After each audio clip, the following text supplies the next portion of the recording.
he thinks about the fact that Greece has been in negotiations with its private sector creditor for 5, now entering the 6th week, and is now in negotiations with the public sector creditor, so the Eurozone countries, the IMF, the ECB, the European Central Bank.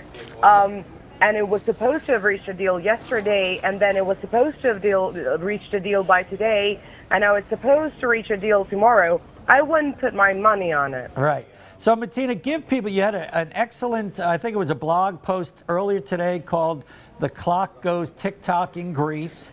Just explain to people what is going on in Greece right now. You are Greek, even though you're based in Brussels. What is going on besides the wrangling between the three parties?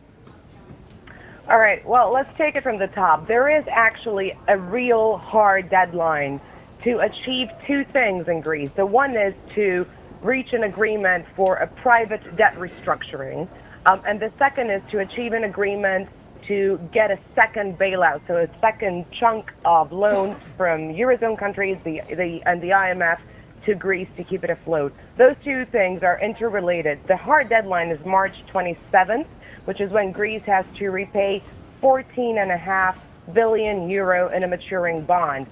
So what officials are doing in Athens at the moment is reverse engineering that deadline and saying, okay, what are the steps that we need to achieve between now and late March to avoid a default on that Greek debt repayment?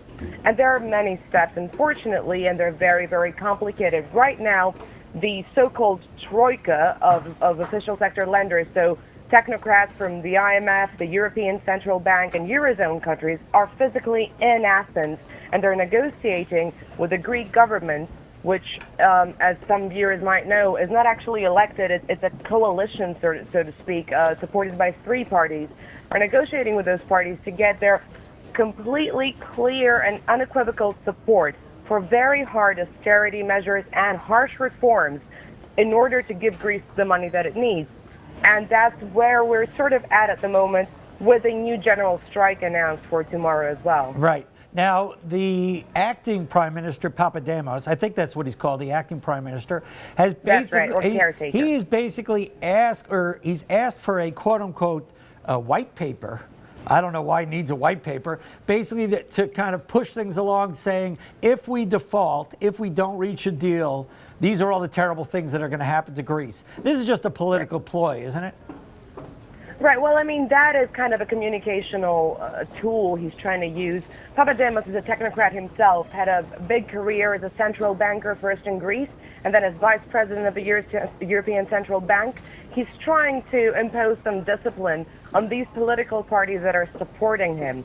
And it's very hard because the measures demanded by the Troika are very harsh.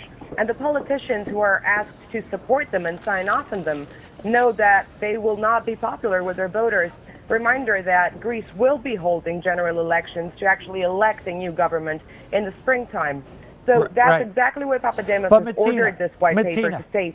Well, you're saying that you don't want this to happen. What's the alternative? The alternative is throwing the country back 50 years. Right. Now, are the Greek people, is the Greek electorate so fickle that they don't understand here that basically they're at a choice between going into default and basically going back to the drachma, or accepting a deal that is plus or minus the deal that's on the table? Do people in Greece understand that? Absolutely. I think it's absolutely clear that Greeks do understand that. What Greeks are saying, I think, and it's reflected in many polls, is that they believe that their corner could have been fought better. They feel that their interests have not been represented properly by their political class, the former prime minister and the current prime minister, who are representing them in those extremely hard negotiations with the banks and with the official sector. They're saying, we understand why these things need to happen and we understand why Greece needs to stay within the euro, at least the majority does. But we don't accept that these conditionalities, these things that you're making us do, are unavoidable. They think essentially that their corner could have been fought a lot better, and that's why they're protesting. Final question for you, Matina.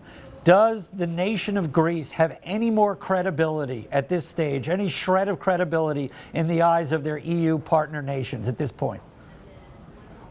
Well, I think that the partners, the European partners or peers rather, are finding it very hard to trust Greece because there is not exactly a specific political leader that they can trust as an interlocutor. We all remember, and I remember you and I had a chat about this back in November when the former Greek Prime Minister called for a surprise referendum, and that was a serious blow in the kind of confidence between the Greek political class and the European leaders.